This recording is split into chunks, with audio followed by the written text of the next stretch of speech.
کہ علامہ ذیشان حیدر جوادی صاحب نے یہ لکھا کہ کسی بظاہر مدعی علم نے حضرت ابوالفضل عباس کے بارے میں اس طرح کے کامنٹس پاس کیے اور یہ کہا کہ حضرت عباس کی شجاعت تو اپنی جگہ مسلم ہے، مگر حضرت عباس علمی اعتبار سے کوئی مضبوط شخصیت نعوذ باللہ من ذالک نہیں تھے۔ علامہ ذیشان حیدر جوادی قمر بنی ہاشم ان کی کتاب اور بہت اچھی کتاب ہے، یعنی اگر جوان حضرت ابوالفضل عباس کی سیرت کو سمجھنا چاہتے ہیں تو یہ کتاب ان کی بڑی مدد کر سکتی ہے۔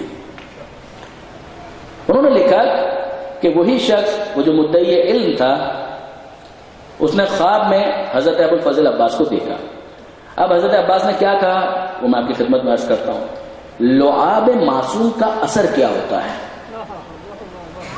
لعاب معصوم کا اثر کیا ہوتا ہے؟ بھئی پیغمبر اکرم کا جو کیس ہے امیر المومنین تو بہرحال دونوں معصوم ہیں، نہیں آئیے غیر معصوم کی ہم بات کریں، ایک عام انسان کی بات کریں۔ یہ ہمارے 10ویں امام امام علی النقی علیہ السلام کا تذکرہ ہے۔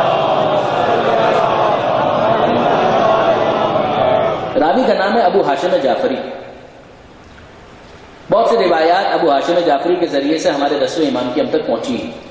ابو ہاشم جعفری یہ کہتے ہیں کہ میں نے دیکھا کہ کوئی شخص آیا اور مثلا ہندی زبان میں امام سے گفتگو کرنے لگا، کوئی دوسرا آیا وہ کوئی اور زبان تھی اس میں امام سے گفتگو کرنے لگا اور امام اس کو جواب دیتے رہے، تو اسے بڑی حیرت ہوئی۔ اچھا یہ یاد رکھیے گا کہ حجت خدا کے لیے زبان کبھی بھی رکاوٹ نہیں بن سکتی۔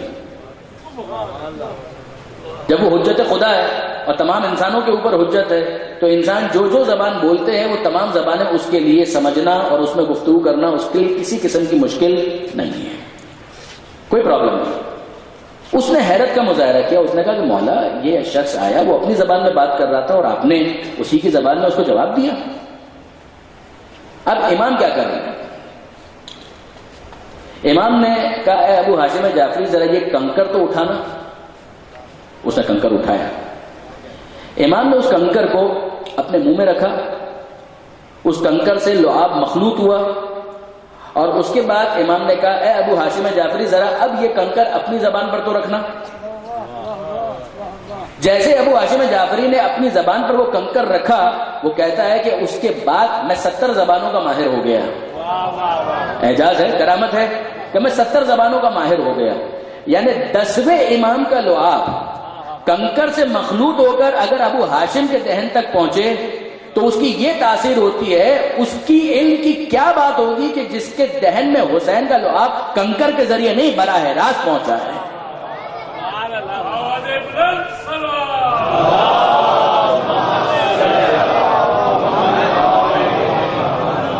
جسے گویا امام نے اپنا علم چسا دیا ہے اس لعاب کے ذریعے سے۔ اور اب آپ غور فرمائیے کہ وہ مدعی علم جس کے خواب میں حضرت عباس آئے تو انہوں نے یہی کہا کہ ذرا اس مسئلے کا جواب تو دو۔ اس نے کہا یہ بہت مشکل مسئلہ، کہا نہیں تمہیں تو علم کا بڑا دعویٰ ہے، کہا نہیں مولا یہ تو سمجھ میں نہیں آ رہا، کہا کہ ذرا سوچو کہ کئی واسطوں سے ہو کر جو علم تم تک پہنچا تو تم تو صاحب علم بن گئے اور میرے بابا کا علم براہ راست مجھ تک پہنچا اور میرے علم کے بارے میں شک کرتے ہو، درود بھیجیے گا محمد و آل محمد پر۔ اب برادران عزیز ذرا آئیے اس خطبے کی طرف جو حضرت ابوالفضل عباس نے ارشاد فرمایا، اور کب ارشاد فرمایا؟ جب امام مظلوم اپنے قافلے کے ساتھ مکہ چھوڑ کر جا رہے تھے، ترویہ کا دن 8 ذی الحجہ کا دن۔ یہ ایک صفحے کا خطبہ ہے، جو کتاب اس وقت میرے ہاتھ میں ہے یہ علامہ طالب جوہری صاحب کی حدیث کربلا، اور اس کتاب کے اندر عنوان ہے خطیب مکہ، اور اس کے ذیل میں حضرت علامہ نے کوٹ کیا ہے کسی اور کتاب سے جو قم سے ایران سے شائع ہوئی ہے، حضرت ابوالفضل عباس کا یہ خطبہ۔ پھر یاد رکھیے گا 8 ذی الحجہ کا دن ہے جس کو ترویہ کا دن کہتے ہیں، مکہ معظمہ ہے، اور مکہ معظمہ میں خانہ کعبہ کی چھت ہے جس پر بلند ہو کر حضرت عباس یہ مختصر خطبہ ارشاد فرما رہے ہیں۔ یہ حضرت ابوالفضل عباس کا خطبہ، جیسا کہ میں نے عرض کیا بہت طولانی خطبہ نہیں، مختصر خطبہ ہے، مگر میں آپ کی توجہات چاہتا ہوں۔ ذرا دیکھیے کہ اس موقع پر حضرت ابوالفضل عباس امام حسین کا تعارف کس طرح سے کرواتے ہیں۔ کعبے کے ساتھ ان کے تعلق کو کس طرح سے بیان کرتے ہیں، امیر المومنین کے فضائل کے کن رخ، کون سا رخ ہے کہ جس کو اس کے اندر وہ بیان کرتے ہیں۔ ایک مرتبہ درود بھیجیے گا محمد و آل محمد۔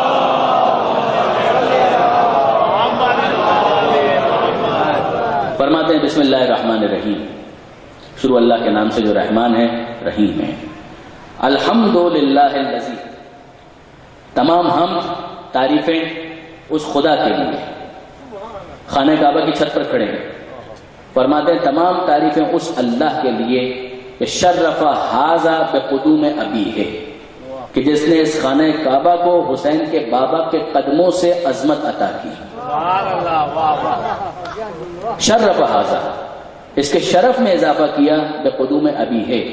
علی کی ولادت خانہ کعبہ میں ہونا یہ علی کی فضیلت ہے یا خانہ کعبہ کی فضیلت ہے؟ فرماتے ہیں شرف ھذا بقدوم ابی ہے، من کان بالامس بیتن، جو کل تک فقط گھر تھا، اصبح قبلتن، وہ اس کے بعد قبلہ قرار پایا۔ ایھا الکفرۃ الفجرہ، اے انکار کرنے والوں، اے فاجروں، تصدون طریق البیت الامام البررہ،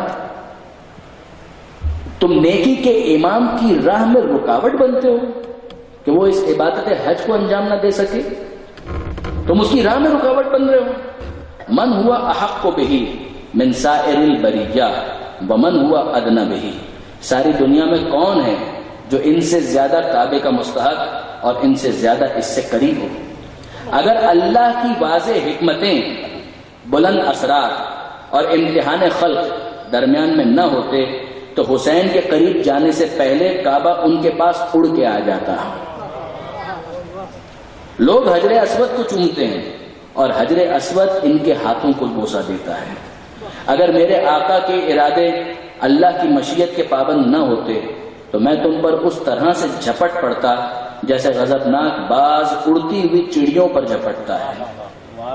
تم کن کو ڈرانا چاہتے ہو؟ کیا تم ان لوگوں کو ڈرانا چاہتے ہو جو بچپنے میں موت سے کھیلا کرتے ہیں؟ بڑے ہو کر وہ کیسے ہوں گے اس کا اندازہ خود کر لو۔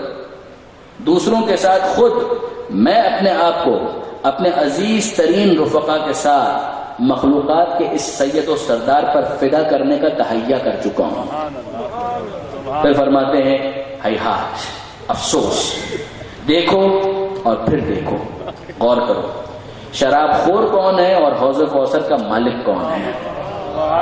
ایک طرف یزید ہے جو شرابی ہے، فاسق ہے، فاجر ہے، اور ایک طرف حسین ہے جو ساقی کوثر کے وارث ہیں۔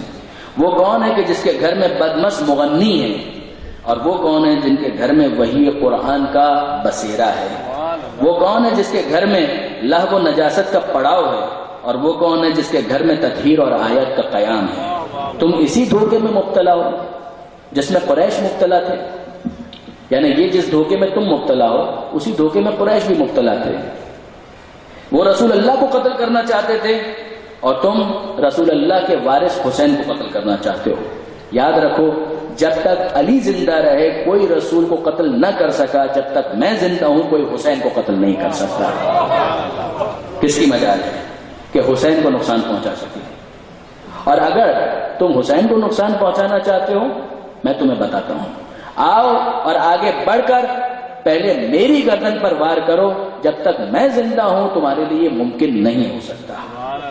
فرماتے ہیں کہ اللہ تمہیں تمہارے مقصود تک نہ پہنچائے، تمہیں اور تمہاری اولاد کو پراگندہ اور منتشر کر دے، اور تمہیں اور تمہارے اجداد کو اپنی رحمتوں سے دور کر دے۔ یہ حضرت ابو الفضل عباس کا وہ خطبہ ہے کہ جو انہوں نے ارشاد فرمایا۔ اب برادران عزیز، اسی کے ذیل میں انسان اپنا جائزہ خود بھی لے سکتا ہے کہ اگر وہ حسینی بننا چاہتا ہے تو اس کے گھر کو کیسا ہونا چاہیے۔ یزید کے گھر میں لہو و لعب کا ڈیرا ہے، یزید کے گھر میں گانے بجانے کی آواز آتی ہے، حسین کے گھر میں قرآن کی آواز آتی ہے، تو حسینیوں کے گھر میں بھی قرآن ہی کی آواز آنی چاہیے۔ حسینیوں کے گھر میں بھی وہی بلند کردار ہونا چاہیے جو حسین کے گھر کے اندر ہوا کرتا تھا۔ جب ہم اس تہذیب کے امانت ہیں اور اس تہذیب کے وارث ہونے کے دعوے دار ہیں تو اس تہذیب کے اثرات بھی ہمارے گھروں کے اندر نظر آنے چاہیے۔ یہ حضرت ابو الفضل عباس کا پیغام سمجھ کر اسے آپ قبول کر لیجئے۔ برادران عزیز، اب آئیے ذرا دیکھیں کہ حضرت عباس کا جناب سیدہ کے ساتھ کیا تعلق ہے، تاکہ مسائل کے جملے بیان کرنا میرے لیے آسان ہو جائے۔ اگر بظاہر انسان دیکھے تو کیا تعلق ہو سکتا ہے؟ فاطمہ زہرا وہ ہیں کہ جن کی شہادت 11 ہجری میں ہوئی ہے، عباس علمدار کی ولادت ہوئی ہے 26 ہجری میں، تو کتنا فاصلہ ہے۔ مگر جناب سیدہ کا اگر کوئی تعلق نہ ہوتا تو جناب زینب یہ کیوں کہتی؟ دیکھیے جب حضرت ابوالفضل عباس کی ولادت ہوئی ہے اور جناب ابوالفضل عباس نے بھی بالکل اسی طریقے سے، ام البنین پریشان ہے کہ یہ بچہ آنکھیں نہیں کھولتا۔ امیر المومنین قریب آئے اور کہا کہ اے ام البنین کیوں پریشان ہے؟ کہا یہ بچہ آنکھیں نہیں کھول رہا۔ کہ لاؤ مجھے معلوم ہے کہ یہ آنکھیں کب کھولے گا، حسین کو بلاؤ۔ حسین قریب آئے، کہا بیٹا حسین یہ تحفہ میری طرف سے تمہارے لیے ہے۔ بعض علماء یہ کہتے ہیں اس موقع پر کہ حضرت ابوالفضل عباس ابھی آغوش میں نہیں آئے تھے، اپنے ہاتھوں کو پہلے بڑھا دیا، گویا یہ کہہ رہے تھے کہ مولا ان ہاتھوں کا تحفہ تو ابھی سے قبول کر لیجیے۔ اس کے بعد جب آغوش حسین میں آئے اور بے اختیار آنکھیں کھول دی، پہلی نظر عباس نے حسین مظلوم کے چہرے پر ڈالی۔ یہ پہلی زیارت ہے عباس علمدار کی۔ اب جناب زینب سن رہی ہیں، حضرت امیر المومنین کہتے ہیں مولا یہ کہتے ہیں کہ میں اپنے اس بیٹے کا نام عباس رکھتا ہوں۔ جناب زینب نے سنا میرے اس بھائی کا نام عباس ہے، پوچھتی ہیں بابا اس بھائی کا نام عباس ہے؟ کہا کہ ہاں بیٹا اس کا نام عباس ہے۔ کہا کچھ دیر کے لیے ذرا میری آغوش میں تو دیکھیے۔ حضرت ابوالفضل عباس جناب زینب کی آغوش میں آتی ہیں، جناب زینب عباس کے کان پر منہ رکھ کر کچھ کہنے لگی۔ مولا سوال کرتے ہیں اے بیٹی ابھی سے بھائی سے باتیں شروع کر دی؟ کہا نہیں بابا باتیں تو بعد میں بہت ہوں گی، ابھی تو ایک امانت تھی، اس امانت کو میں نے عباس کے سپرد کیا۔ کہا کون سی امانت؟ کہا میری ماں فاطمہ زہرا کی وصیت تھی کہ بیٹی زینب جب تیرا وہ بھائی پیدا ہو جس کا نام عباس ہوگا تو اسے میرا سلام پہنچا دینا۔ بابا ابھی تو میں نے فقط ماں نے جو امانت دی تھی اس امانت کو پہنچایا ہے۔ جناب سیدہ کا اگر تعلق نہ ہوتا تو جناب سیدہ اپنی وصیتوں میں عباس علمدار کو اس طرح سے کیوں یاد کرتی ہے؟ جناب سیدہ نے اپنی زندگی میں کہا میرے 2 بیٹے حسن اور حسین، میرا تیسرا بیٹا وہ عباس جو بعد میں پیدا ہوگا۔ اور اس بات کا جناب ام البنین کو بھی احساس تھا اور پورا احساس تھا۔ دیکھیے برادران عزیز، مروان دشمن اہل بیت ہے، نہ مدینے کا رہنے والا ہے، وہ یہ بیان کرتا ہے کہ میں نے دیکھا، میں مدینہ منورہ آیا ہوا تھا، میں نے دیکھا کہ محلہ بنی ہاشم ایک دروازہ کھلتا ہے، ایک ضعیفہ باہر آتی ہیں، ہاتھ میں عصا ہے، وہ جنت البقیع میں تشریف لاتی ہیں اور جنت البقیع میں وہ قبر جو جناب سیدہ سے منسوب ہے وہاں پر اپنے آپ کو گراتی ہیں اور کہتی ہیں اے شہزادی فاطمہ میں آپ کو آپ کے بیٹے عباس کا پرسہ دیتی ہوں۔ مدینے کا ایک شخص وہیں سے گزر رہا تھا، مروان کہتا ہے اس شخص کو مخاطب کر کے نہ میں مدینے کا ہوں نہ میرا بنی ہاشم سے کوئی تعلق ہے، میں غیر ہوں، مگر میں بھی یہ بات جانتا ہوں کہ عباس فاطمہ زہرا کے بیٹے تو نہیں ہیں، زہرا کے بیٹے تو نہیں ہیں، تو یہ خاتون جو بنی ہاشم کے محلے سے آ رہی ہیں کیا ان کو نہیں پتا کہ یہ فاطمہ زہرا کے بیٹے نہیں ہیں بلکہ ام البنین کے بیٹے ہیں؟ وہ مدینے کا رہنے والا آنسوؤں پر قابو نہ رکھ پایا، اس نے کہا مروان تو نہیں جانتا کہ یہ خاتون جو یہ بات کہہ رہی ہیں یہی ام البنین ہے، یہی یہ جملہ کہہ رہی ہیں کہ شہزادی میں آپ کو آپ کے بیٹے فاطمہ زہرا، میں آپ کو آپ کے بیٹے عباس کا پرسہ دینے کے لیے آئی ہوں، اس لیے کہ سیدہ نے عباس کو اپنی طرف منسوب کیا ہے۔ اور اس کے بعد جناب ام البنین کے وہ بہن ہیں کہ وہاں پر وہ اپنے بیٹے عباس کو مخاطب کر کے کہتی ہیں اے بیٹا عباس یہ لوگ مجھے پرسہ دیتے ہیں اور کہتے ہیں کہ تو مارا گیا، تیری ماں کو یقین نہیں آتا، میں نے تجھے پالا ہے، میں جانتی ہوں کہ تو کیا، کون تجھے قتل کر سکتا ہے، کس کی یہ مجال ہے کہ تجھے قتل کر دے؟ ہاں تیری ماں کو اس وقت یقین آتا ہے کہ تو مارا گیا جب وہ یہ سنتی ہے کہ سکینہ کو تماچے لگے،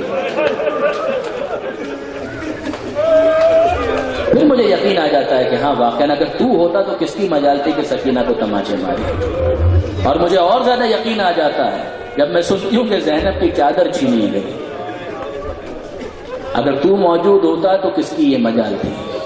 اور اے بیٹا مجھے اور یقین آ جاتا ہے جب میں سنتی ہوں کہ میرے بیمار امام عابد بیمار کو کوڑے مارے گئے، کہ اگر تو زندہ ہوتا تو کس کی یہ مجال تھی کہ عابد بیمار کو وہ کوڑے مار سکے. عزیزوں، چھٹے امام کی ایک عجیب روایت ہے بیت الاحزان کے اندر، جس میں امام نے اس حدیث کو بیان کرنے کے بعد کہا کہ یہ سننے کے بعد اگر کوئی گریہ نہ کرے تو اس کی آنکھیں کبھی ٹھنڈی نہ ہو. خود اس روایت کو بیان کرتے ہوئے چھٹے امام اتنا روئے کہ ان کی داڑھی بھیگ گئی، ریش مبارک تر ہو گئی. کیا کہتے ہیں؟ بیت الاحزان میں شیخ عباس قمی نے اس روایت کو نقل کیا. شیخ عباس قمی کہتے ہیں کہ امام یہ فرماتے ہیں کہ قیامت کے میدان میں جو پہلا مقدمہ پیش ہوگا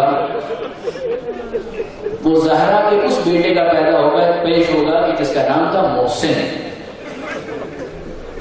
محسن شہید کا مقدمہ پیش کیا جائے گا، اور لاشِ محسن کو کون لے کر آئے گا؟ جناب خدیجہ اور جناب فاطمہ بنت اسد. جناب خدیجہ کے ہاتھ میں، جناب فاطمہ بنت اسد کے ہاتھ میں محسن کا لاشا ہوگا، اور یہ پہلا مقدمہ ہوگا کہ خدا کی عدالت میں پیش کیا جائے گا. جناب خدیجہ سوال کریں گے، اے پروردگار کون سا جرم ہے کہ جس کی وجہ سے محسن کو شہید کر دیا گیا؟ جناب فاطمہ بنت اسد کہیں گی اے پروردگار مجھے انصاف چاہیے، مجھے اس بچے کے حوالے سے انصاف چاہیے. یہ پہلا مقدمہ ہوگا جو خدا کی بارگاہ میں پیش کیا جائے گا. آپ کے ذہن میں یہ سوال آنا چاہیے کہ محسن کا لاشا جناب خدیجہ کے ہاتھ میں کیوں ہوگا؟ محسن کا لاشا جناب فاطمہ بنت اسد کے ہاتھ میں کیوں ہوگا؟ محسن کا لاشا تو جناب خاتون جنت سیدہ کے ہاتھ میں ہونا چاہیے. یہ مسئلہ حل نہ ہوتا اگر مالک ستین کی وہ روایت نہ ہوتی. فاطمہ زہرا کے ہاتھ خالی کہاں ہے؟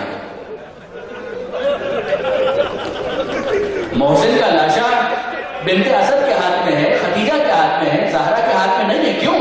زہرا کے ہاتھ خالی کہاں ہے؟ روایت ہے کہ اذا کان یوم القیامہ واشتد الامر علی الناس، کہ جب قیامت کا دن برپا ہوگا اور لوگوں پر بڑا سخت وقت ہوگا، بعث رسول اللہ امیر المومنین الی فاطمہ، اس موقع پر اللہ کے رسول زہرا کے پاس امیر المومنین کو بھیجیں گے، لتحضر مقام شفاعہ، تاکہ زہرا مقام شفاعت پر تشریف لائیں. فیقول امیر المومنین، اس موقع پر علی یہ کہیں گے یا فاطمہ ما عندک من اسباب شفاعہ، اے زہرا یہ بتائیے آج کے دن سامان شفاعت کیا ہے؟ مت تخر کے آج کے دن کے لیے کیا ذخیرہ آپ نے کیا ہے؟ اس موقع پر فاطمہ زہرا ہاتھوں پر عباس کے دونوں کٹے ہوئے بازو لے کر یہ فریاد کریں گے، کفانا لاجل ھذا المقام الیدان المقطوعتان من ابن عباس. اے امیر المومنین، آج کے دن مقام شفاعت میں پیش کرنے کے لیے میرے بیٹے عباس کے یہ دو کٹے ہوئے بازو بہت کافی ہیں. جناب سیدہ کہتی ہے میرا بیٹا عباس، میرا بیٹا عباس. اور اب برادران عزیز ذرا غور فرمائیے کہ جب جناب سیدہ کے ساتھ یہ تعلق ہے تو جناب سکینہ کے ساتھ کیا تعلق ہے؟ سکینہ کے دل کی ڈھارس عباس ہے، اور یہی وجہ ہے کہ جناب سکینہ حضرت ابوالفضل عباس کو کہتی ہے کہ اے چچا جان، آپ جانتے ہیں کہ صبح سے حضرت عباس نے کئی مرتبہ کوشش کی عاشور کے دن کہ آقا مجھے اجازت دیجئے کہ میں میدان میں جا کر اپنی قربانی پیش کروں، اور ہمیشہ امام مظلوم نے یہی کہا کہ عباس تم تو میرے لشکر کے علمدار ہو، تو میں تمہیں کیسے اجازت دے سکتا ہوں. اور عباس خاموش ہو جاتے ہیں. عباس پھر اصرار نہیں کرتے. پھر تھوڑے وقت گزرتا ہے اور حضرت عباس آ کر کہتے ہیں مولا اب مجھے اجازت دیجئے. اور امام یہی کہتے ہیں عباس تم میرے لشکر کے علمدار ہو، میں تمہیں کیسے اجازت دوں. یہاں تک کہ وہ وقت آیا کہ عباس علمدار یہ کہتے ہیں کہ مولا اب میرے وہ سپاہی کہاں رہے، وہ میرا لشکر کہاں رہا کہ میں جس کا علمبردار تھا. میرے سپاہی حوض کوثر کے پاس میرا انتظار کر رہے ہیں. آقا مجھے اجازت دیجئے کہ میں میدان میں جاؤں. اور امام مظلوم پھر بھی اجازت نہیں دیتے. یہ وہ وقت ہے کہ جب جناب سکینہ کی فریاد عباس کے کانوں تک پہنچتی ہے. عباس دیکھ رہے ہیں کہ جناب سکینہ بچوں کے ساتھ اپنی پیاس کا اس طرح سے اظہار کرتی ہوں، کہتی ہیں اے چچا عباس اب 3 سال کی بچی اپنی معصومیت میں جو کچھ کہے وہ کم ہے. کہتی ہیں کہ اے چچا عباس کیا آپ نہیں دیکھ رہے میرے ہونٹ کتنے سوکھے ہوئے ہیں؟ کیا آپ کو نظر نہیں آ رہا کہ میں کتنی پیاسی ہوں؟ اس موقع پر عباس کہتے ہیں کہ اے بیٹی سکینہ بس مجھے میرے آقا سے اجازت دلا دے. آقا مجھے اجازت نہیں دے رہے، پھر میں تیرے لیے پانی کا انتظام کروں گا. سکینہ کہتی ہے بس چچا جان اتنی سی بات، میرے بابا نے کبھی میری کوئی بات نہیں ٹالی، میں ابھی آپ کی سفارش کرتی ہوں. اور اب عباس گود میں سکینہ کو اٹھا کر حسین کے قریب آتے ہیں. حسین دور سے دیکھتے ہیں, ایک جملہ عباس سے کہتے ہیں اور ایک جملہ سکینہ سے کہتے ہیں. عباس سے کہتے ہیں جاؤ عباس اب میں نہیں روکتا, جاؤ پانی کا انتظام کرو. اور جو جملہ سکینہ سے کہا وہ کیا ہے؟ اے سکینہ ابھی اپنے چچا کی سفارش کر رہی ہے, کچھ دیر کے بعد تجھے تیرا چچا بہت یاد آئے گا. جب تماچے لگیں گے چچا عباس یاد آئے گا, جب تازیانے لگیں گے چچا عباس یاد آئے گا. اے سکینہ کچھ دیر کے بعد تو اپنے چچا کو بہت یاد کرے گی. سکینہ ابھی بھی اپنی معصومیت میں کچھ سمجھ نہ پائی کہ میرے بابا کیا کہہ رہے ہیں, مگر اب عباس میدان میں جاتے ہیں. اب جیسے ہی میدان میں جانے لگے حسین کہتے ہیں عباس تم نے زینب سے اجازت لی؟ جاؤ اور جا کر زینب سے اجازت لو. حضرت ابوالفضل عباس آئے جناب زینب کے خیمے میں اور آ کر اجازت لینا چاہتے ہیں. جناب زینب کہتے ہیں عباس ایک حدیث تو سنتے جاؤ, میرے بابا نے مجھ سے ایک بات کہی تھی. حضرت ابوالفضل عباس خاموشی کے ساتھ سن رہے ہیں. جی شہزادی فرمائیے.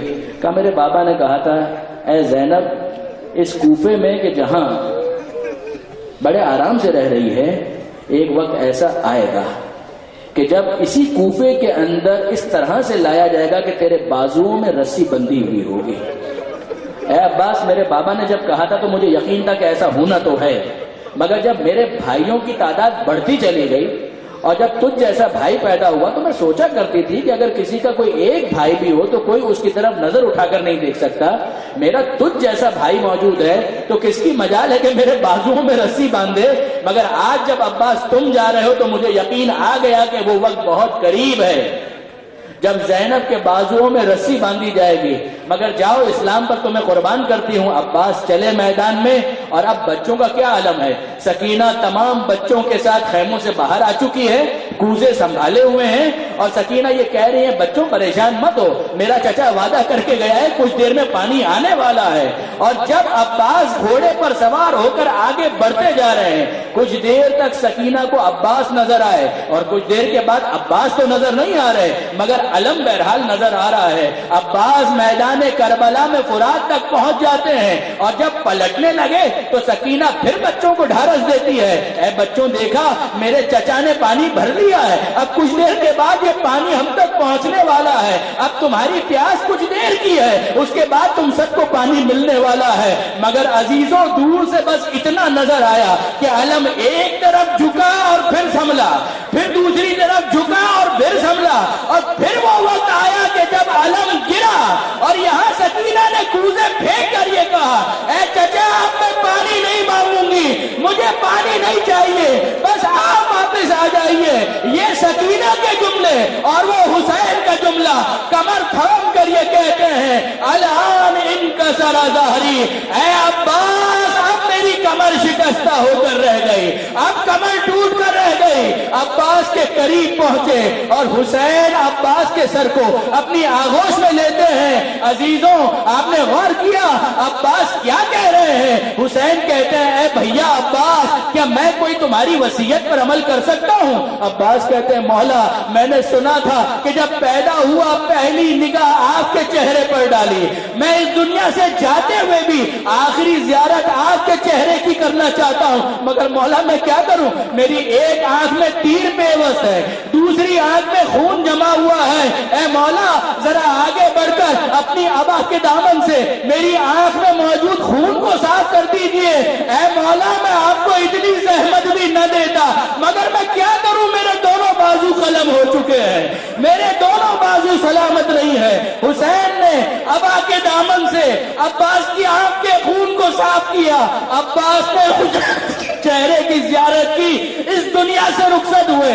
حسین کا مرثیہ سنے اور مجلس مکمل. حسین کہتے ہیں اے عباس آج تیرے جانے سے دو کام ہوئے ہیں, وہ آنکھیں جو کل تک تیرے خوف سے جاگا کرتی تھی آج کے بعد وہ چین سے سوئیں گی. یہ عمر سعد اور اس کے لشکر کے سپاہی وہ سو نہیں سکتے تھے کہ عباس حسین کے پاس موجود ہے, مگر اے عباس دوسرا کام یہ ہوا کہ آج تیرے جانے کے بعد وہ آنکھیں جو چین سے سویا کرتی تھی آج کے بعد انہیں چین سے سونا نصیب نہ ہوگا.